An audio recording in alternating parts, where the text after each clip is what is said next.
we lived in America, I didn't really feel like my family fit in. But now that I live in Europe, I don't fit in professionally. We are immigrants here in Portugal. We are a large, neurodivergent, multiracial family. I find that the people who do really well living abroad are actually people like me, outside the box, didn't really like to do things the way that everybody said that we should. People who are used to feeling like not everybody gets you. If that's you, listen up, because I am going to talk about how moving abroad has been really healing for me as a neurodivergent person. I think that there is this element where we don't quite fit in our home cultures with the way that everybody does things, and we don't want to do things that way. And I also think that this can be a real asset. Something that my daughter, who has ADHD, says really makes me laugh. I've talked with her at different points about like reading the room. Many people in my age range, I'm 44, probably learned to mask, or how do you fit in? How do you not stick out? But I used to just talk to my daughter like, you need to read the room. You walk in the room and everyone's somber, and you come in and you're like loud, or even just like quiet. Everybody's quiet right now, or watching something or whatever. And then you come in like really loud, like it's really jarring, right? So I've tried to teach her that, but she said to me something like, it's not that I can't read the energy in the room, it's that I don't agree with the energy in the room, and like I don't want to force myself to cooperate with the energy. That made me laugh, because yeah, like sometimes you don't like the energy in the room. Now for me, I'm like, well, don't go into that room. But for her, I think she's like, let's bring the energy up. I do feel like a lot of us who are neurodivergent are used to not fitting in. It is less irritating, embarrassing, shocking. I'm not exactly sure how I want to call it, but it's just you have a tolerance as a neurodivergent person for like not quite feeling like you're fitting in, or you have a tolerance for feeling like a weirdo, you know? And part of that, I think I may be really good at masking. I just figured out in the last year that I have ADHD. It made a lot of things make sense, but I haven't delved into like, when am I masking and when am I not? And I don't know. I have 5 kids, so I'm not really sure if I'm gonna be putting a lot of energy into that anytime soon. So especially, I have a heart for neurodivergent moms who feel like you're drowning in America. I felt like I was drowning. I want to help you get out. If you are wanting to leave in the next year, you are ready to go, that is the work that I do, and you can look at the Get Me Out of Here plan in my You can look at the Get Me Out of Here plan that's in my video description if you are ready to make your plan that you can follow for the next 90 days to get you moving toward Europe. My name is Andy, and I help people move to Europe. I'm a creative, I'm an artist. You can see my painting back there somewhere on my desk, my very messy art desk. I didn't really want to do things in the typical way. I had this long-term dream to live abroad. Since we left America, we've lived several places in Europe. We lived in the Republic of Georgia in far Eastern Europe, and we now have been living for almost 4 years here in Portugal, in Western Europe. And so living in a place where you're not going to fit in anyway, and you just sort of have to make peace with that. People will think you're weird. Not necessarily weird, but like people will like, they'll know you're not from here, right?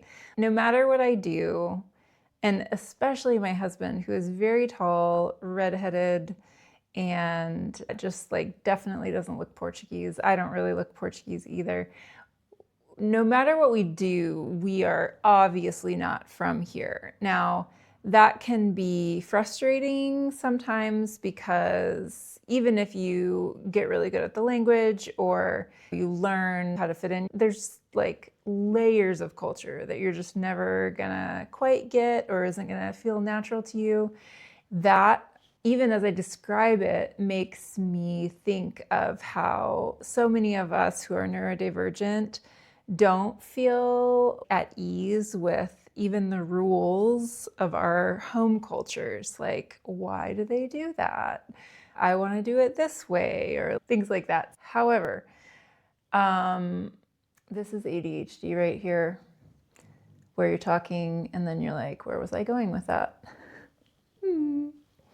I know where I was going with it. So for me, it has to do like, I think that I felt okay growing up, and I did feel a bit like I fit in, and that is because my school had the gifted program where they put all the weird chatty kids like me who were coming into kindergarten talking about optimism. Like, they put the nerdy kids like me in the gifted program, but the beauty of that, and I know that there's problems because every child has gifts, right? So that's a whole nother discussion. But what was really helpful for me growing up is because I had that group of people, we were all weird. And so I didn't have a hard time making friends because I was put with probably other neurodivergent people who also didn't know that they were neurodivergent, right? I sort of really leaned into, hey, I'm unique, I'm different, whatever. And I'm also, I don't know if you're familiar with Enneagram, but I am also a 4. And so there's that deep drive to be different. And so there's all of these pieces. But for me, where I really got trained to stick out was having a multiracial family and a neurodiverse family. We also have a lot of other things going on, but I have 5 kids, 2 were born to me, and then 3 were adopted. And so we're like multicolored. Like when we walk through a place, we don't match. We stick out. I have a daughter with Down syndrome. I have a son with significant delays. So like we just do always feel weird. We feel like we don't fit in. So I'm used to people staring at me. We actually, with our family of 7, before we moved abroad in 2019, we had begun traveling internationally because that was a big desire of mine and passion of mine, and I didn't think moving abroad was possible.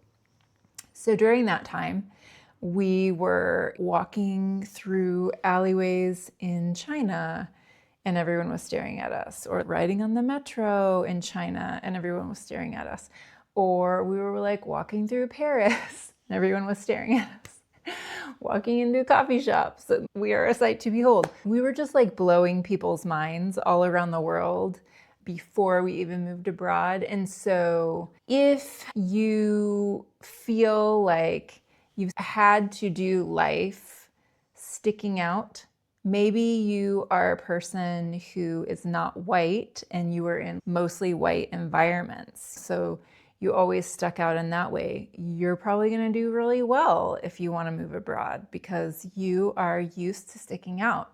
You've toughened yourself to be able to handle that situation. I just really want to encourage neurodivergent people that like you have things going for you that are going to make it easier. This is Isla, by the way. Things that are going to make it easier for you. You're already set up emotionally to be able to handle the experience of being an immigrant. So or, a long-term traveler if you're not wanting to settle in one place. I do want to talk about how healing it's been for me as a neurodivergent person to live here. And that has to do a lot with Europe feeling a lot more humane regarding like the pace of life and just the expectations for being a human and what you can do and what's okay to do. In America, there is this pressure to have machine-like consistency and efficiency and to never take a break. It's not the norm to take all of your PTO. There's just so much pressure to perform and to be always at your highest efficiency, your highest, most productive self. And if you are neurodivergent, you probably are similar to me in that things drain you quicker. Certain circumstances really drain you, or maybe you are very cyclical in your ability to produce. Unplugging from the American system and living in cultures where it's more relaxed, or there's a more understanding that the year has a rhythm. If you come to Europe in August, a lot of shops will be closed or things will be closed and people, they go and they're not working. So getting things done in August is difficult. But I'm always very happy because I want people to have that kind of life where there is holidays that you're expected to take and that everybody takes, and it's just a cultural norm to not always be working. And so I think that performance piece and like always having to be on was very difficult for me in the States. Not being able to do life at the rhythm that matches my energy and my capacity. That's something that I like here, that culturally it's more normal to take a break. Culturally it's normal to not always be working. It's been healing for me to live here in Portugal specifically regarding rushing. I do not like rushing. I try very hard to be on time. I'm often a couple minutes late, but I rush to be on time because I'm a little time blind having ADHD. And so I can know that it's time and then I get really involved in something and I forget to leave on time, or I just underestimate the time that it takes to get out the door, etc. In America, I felt like I was always rushing because the schedule is just packed, but then everything is always very timed. Don't be late. I don't like to be late, but it's more just how much of your time is filled in America.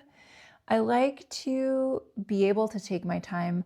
I don't always like to be looking at my watch. I don't even most of the time wear a watch, or I have a Fitbit and I forget that it's on. And so I'll wonder what time it is and I'll go looking for my phone, forgetting that I have a watch on. I think not being super intensely oriented around time and the ticking clock has been very healing for me as a neurodivergent person, as a neurodivergent mom. Yes, we still have to get kids out the door for school, but as far as my own personal schedule, because I am able to do my work remotely, I don't have to rush nearly as much. And that feels really, really good. It's also just normal not to rush here. So one really good example would be when you go to a bank or a restaurant or the pharmacy, the people attending to you are not in a rush. Now, this can be a culture shock to Americans who are used to efficiency. Now, the benefit of it, though, is, for example, here, like at a bank or at a pharmacy, you go to a machine and you take a number, and that tells you where you're in the queue. And it might take a really long time for them to get to your number, but that's because the person who is helping is not rushed. I know this is mind-bending for Americans. So the person who's helping, even if the queue is huge, there's tons of people in this waiting room, the person who's helping is not rushed. Now, why is that good? Well, it's probably good for the person's nervous system, for one thing, but it's also good because they are doing their job really thoroughly. So if you need help with a lot of little things, it's your turn, and it's your turn as long as it needs to be your turn. And so that means that even though it took you a long time to get to your turn, when it's your turn, they will help you with all the things that you need help with. And they aren't like looking and judging how to help you based on the number of other people who need help. And so that's a big cultural shift, but I find it really positive because it means that you get the full attention of the person who's helping you because they're not in a hurry, they're not rushed.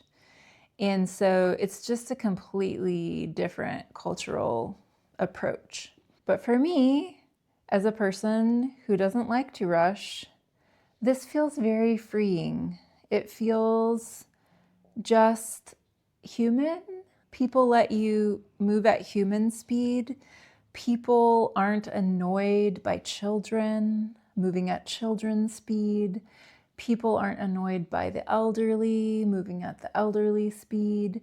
People just make space for things to take time. That is a huge difference than the way that things are treated in America.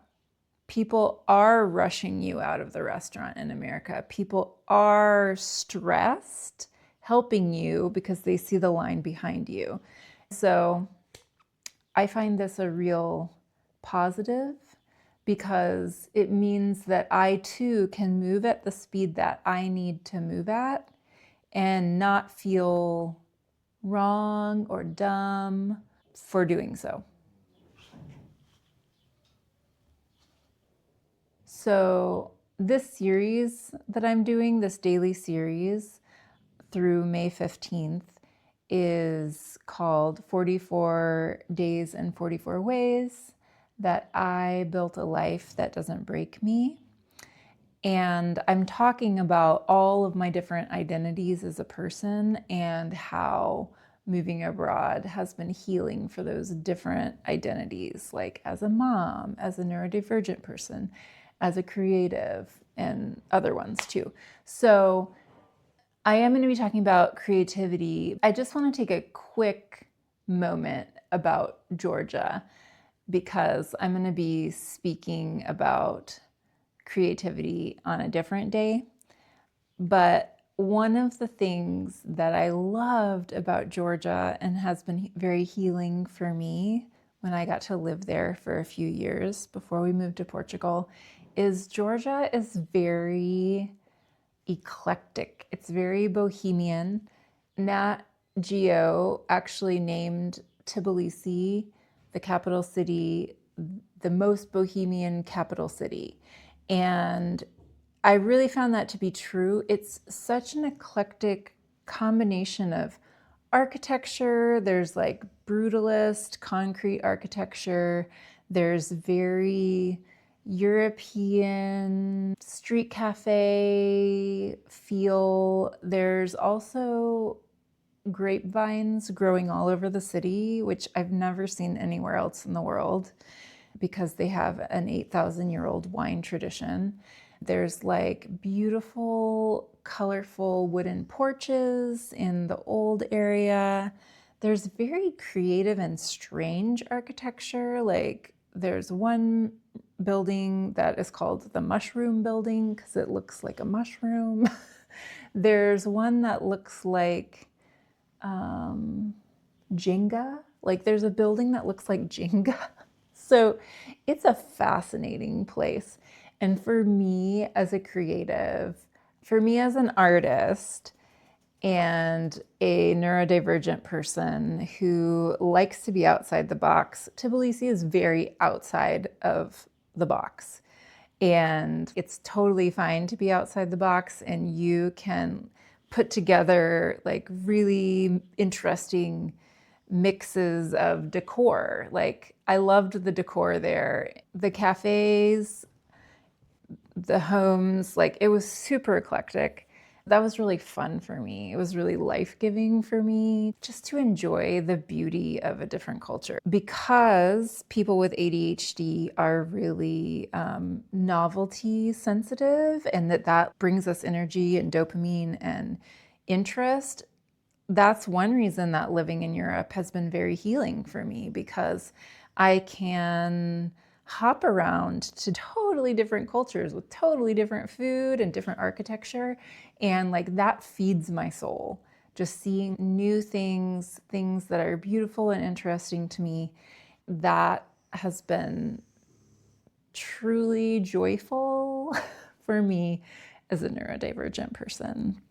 So the access to so many different cultures in such a small area of the world in comparison, like America is huge, all one culture. There's very little cultural differences between places now in a lot of ways because of like chain restaurants and chain stores and whatever. So being able to go easily from culture to culture and language to language and country to country, it's a dream. It's a dream for my novelty, creative, loving heart, how I'm put together.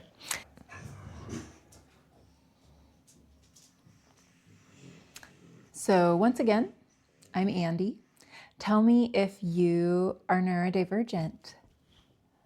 I like to find friends. So tell me in the comments if you're neurodivergent, and I will see you tomorrow for my series.